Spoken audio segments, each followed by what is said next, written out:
안녕하세요. 10년차 직장인 스윙 투자자입니다. 제 채널은 주식 투자자분들에게 다양한 주식 관련 사연을 소개해드리면서 주식 투자자의 공감과 때로는 경각심을 일깨워 주려고 하고 있습니다. 오늘은 조금 무거운 주제를 가지고 왔습니다. 증권사에 다니던 사연자분이 주식으로 동료 여직원이 안타깝게 세상을 떠난 이야기입니다. 저도 이 사연을 보는 내내 정말 공감도 많이 되고 제가 주식 투자하면서 손실로 힘들었을 때가 주마등처럼 지나가고 저도 몇몇 구절에서는 마음이 안타까웠습니다. 여러분도 제 영상을 보시고 투자에 도움이 되셨으면 좋겠습니다. 그럼 일단 시작해보고 이후에 저의 의견을 덧붙여 보겠습니다. 해는 09년쯤이었다. 리먼 사태의 충격이 어느 정도 진정되어 가고 있던 시점, 당시 나는 증권사 젊은 브로커였습니다. 그 여직원도 들어온 지 얼마 안 된 젊은 아가씨였죠. 아마 대학 졸업하고 갓 들어왔으니 25 정도 됐던 것 같습니다. 젊고 이쁘고 똑똑한 여자애였습니다. 일한 지 얼마 안 됐기 때문에 주변 선배 언니들이 너도 용돈으로 주식 좀 해봐. 주문 실수 안 하려면 네 돈으로 해보는 게 최고야. 뽐뿌질 넣기 시작하였는데요. 당연히 얘도 지 용돈 몇십만 원으로 시작했겠죠. 얼마 후 데스크에서 웅성웅성하기 시작하길래 이야 무슨 씨 대단한데? 트레이닝 감각이 좀 있나봐? 우와 그러네 잘하네. 고객 좀 붙여도 되겠는데? 선배들이 그 여자의 칭찬을 시전하였습니다. 여자애는 뭣도 모르고 몇 종목 사댔는데 운 좋게 올랐고 선배들은 무조건 칭찬해 주었습니다. 우수한 증권사 브로커의 첫 번째 동목은 스스로 주식에 미쳐 있어야 하고 자기가 미쳐야 고객도 미치게 하고 매매를 이끌어냅니다. 윗 꼰대들은 젊은 브로커들 과감하게 매매 안 한다고 맨날 뭐라고 했으니까요. 여튼 그 여자애는 선배들 칭찬에 기분도 좋고 조금 으쓱으쓱했을 것입니다. 근데 당시 리먼 사태의 정점을 찍고 시장이 빠르게 회복하고 있는 상승장이었습니다. 마치 작년처럼. 당시 나는 브로커 생활 못해 먹겠어서 다른 직종으로 옮길 준비를 하고 있었고 그 여자애랑 그리 자주 얘기 못했지만 걔는 신입이니 나도 칭찬을 많이 시전해 주었습니다. 무슨 씨는 타고났나봐. 원래 이 바닥은 0.1%의 재능을 가진 애들이 있는데 무슨 씨는 트레이닝 감각을 타고났을지도 몰라. 걔도 처음에는 아니에요 그냥 운이죠 이러다가 나중에는 선배들한테 차트가 어쩌고 이 종목은 별로고 저 종목은 어쩌고 가르치기 시작하더군요. 여차저차 나는 이직을 하게 되었고 6개월쯤 후인가 증권사 선배한테서 전화가 왔습니다. 야 너 무슨 씨 소식 들었냐? 무슨 씨 자살했대. 네? 왜요? 대충 감은 왔지만 팀원들이 아는 내용은 이러했다. 내가 그만두고 얼마 안 돼요. 그 여자애가 갑자기 공무원 준비한다고 그만둔다고 했답니다. 본인이 그만둔다는데 말리지 않고 그렇게 여직원은 그만두었는데 얼마 전 가족으로부터 그 아이가 자살했다는 소식을 받고 장례식으로 다녀왔다는 것입니다. 그 아이 어머니께서 아는 바로는 걔가 회사를 간두기 전에 은행 제2금융권 사채까지 몽땅 영혼까지 몽땅 대출을 끌어다가 대학 근처 원룸을 얻어다가 전업투자를 시작한 거였습니다. 그리고 자기가 모은 돈 사채까지 끌어쓴 빚까지 싹 다 날리고 목을 메었다는 것입니다. 그 얘기를 듣고 퇴근해서 오랜만에 HTS를 켜보았습니다. 그리고 최근 6개월간 코스피 차트를 보면서 그 아이가 그 시점 그 시기에 느꼈을 감정, 혼돈을 곱씹어 보았습니다. 아마도 그 아이는 이러한 길을 걸었을 겁니다. 입사 후 얼마 되지 않았지만 용돈 50만 원으로 처음 시작한 주식이 하루 만에 10%의 수익을 내고 말았습니다. 선배들은 칭찬 세례를 쏟아냈고 재능 있다, 칭찬해준다, 조금 부끄럽지만 기분은 좋았겠죠. 근데 매매하는 종목마다 타이밍이 잘 맞아 쭉쭉 잘 올라갔던 겁니다. 초짜 배기들 중 제일 예후가 안 좋은 게 이런 케이스. 초반에 소액으로 너무 큰 수익률을 시연하는 것입니다. 시장이 상승장이어서 그렇다는 걸 모릅니다. 그 아이는 주식이 재밌어집니다. 그러다가 이론책도 몇 권 사봅니다.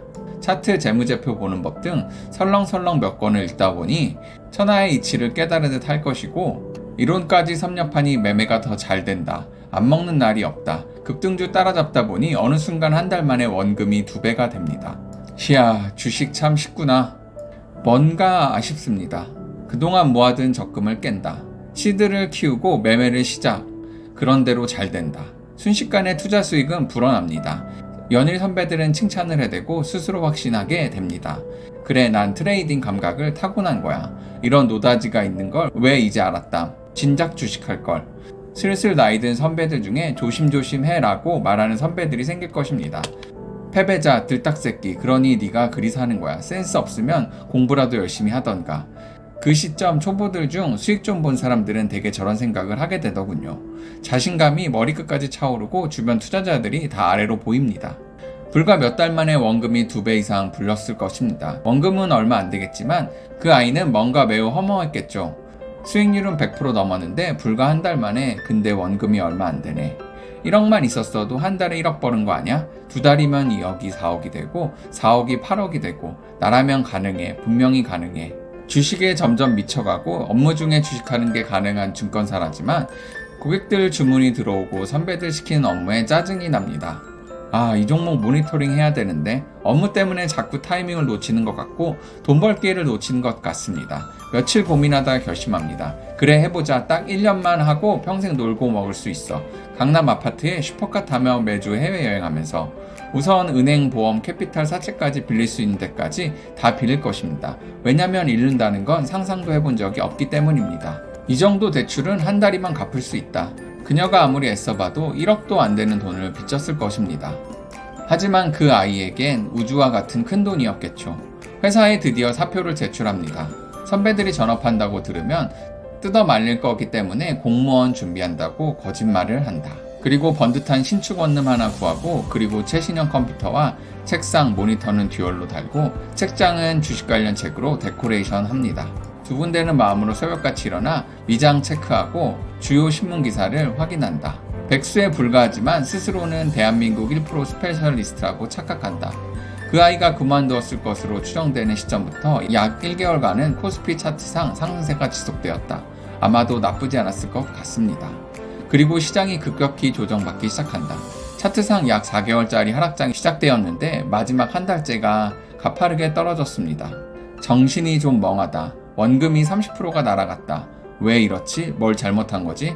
분명히 샀다 하면 올랐던 내 감각은 아니다. 무조건 별기만 하는 건 아니랬다. 이럴 때도 있다. 손절을 냉철히 쳐야 한다. 충분히 만회한다. 시장은 계속해서 하락하기만 하고 손절과 다른 종목 갈아타기를 반복합니다. 마이너스 50% 돌파. 얼마 안 되지만 자기가 모은 돈은 이미 다 날렸고 빚진 돈을 꽤 까먹었다. 회사도 그만두었고 다시는 대기업 입사는 불가능하다. 마음이 급하다. 만회해야 한다. 할 수 있다. 점점 급등주 개잡주에 몰입합니다. 이미 멘탈이 나갔기 때문에 제대로 된 정신이 있을 리가 없다. 어느 순간 코스피 하락장 마지막 한 달간 시장은 급하게 조정을 받고 이 아이의 마지막 희망도 끝나버렸을 것입니다. 만감이 교차하고 믿을 수가 없었을 것입니다. 마치 귀신에 홀린 사람처럼 그때 만약 옆에서 누군가 괜찮다고 기껏 1억 안 되는 돈 아무것도 아니라고 말해주었다면 부모님께라도 말했으면 그 정도 빚이야 어떻게든 됐을 텐데 그 충격은 그 아이를 완전히 집어삼켰을 것입니다. 살아있었다면 지금쯤 결혼해서 아이도 있었을 나이겠지? 벌써 10수년 전이다. 리먼 사태가 끝나고 시장이 900에서 2,000포인트로 회복하던 시절의 모습이 마치 작년과 닮아 있다.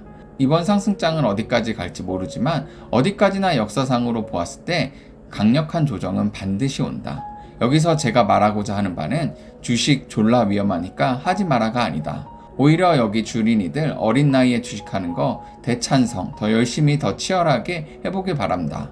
벌기도 해보고 졸라 터져보기도 해봐야 한다. 결국 주식으로 돈 버는 게 불가능하다는 걸 깨닫는 것. 주식 시작하고 겸손함을 배우는데 몇 년이 걸린다.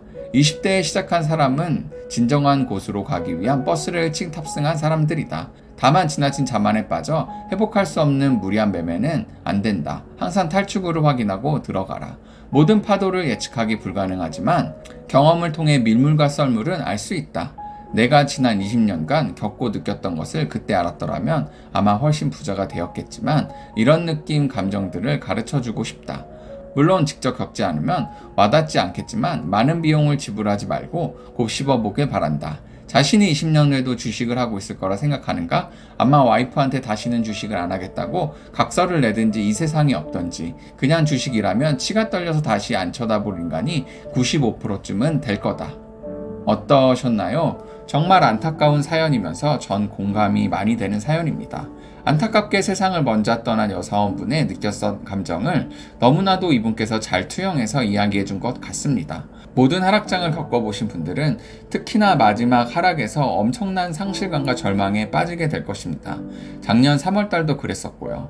모두들 이번 사연을 통해 다시 한번 투자 상태를 돌아보는 계기로 삼으셨으면 좋겠습니다. 저도 그럴 거고요.